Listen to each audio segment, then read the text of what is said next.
Long before the British set foot on the sacred soil of Africa, long before their gunpowder pierced the peace of the ancestral lands, there lived a people in the western region, united by common philosophy and principles of culture and tradition, bonded by brotherhood, and guided by the spirit of the land. They were the Igbo people, bold men filled with the fire of their ancestors, and women who birthed and built civilizations with their hands and hearts. A people whose lives flowed with nature, whose gods were represented in the rivers, trees, and sky, nature itself. Then came the foreigners, with strange laws, greed-fueled eyes, and guns that spoke louder than reason. They came to conquer, to dominate, to erase. But in the western reaches of Igbo land, in the sacred land of Anioma, home to warriors of fire sparked. It was quiet at first, like a whisper in the wind. But that whisper grew into a storm known as the Ekumeku Resistance,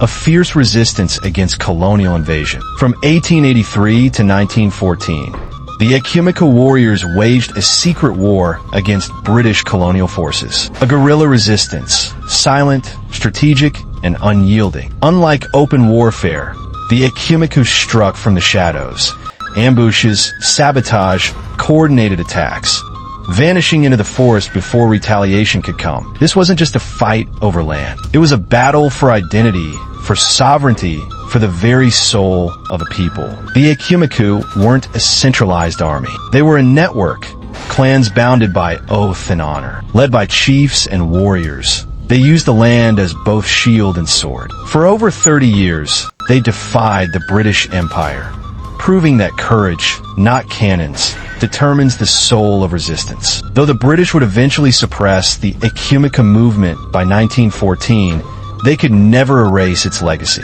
Today, their spirit lives in Anioma pride, in every story told by fireside elders, and in every step walked on their sacred soil.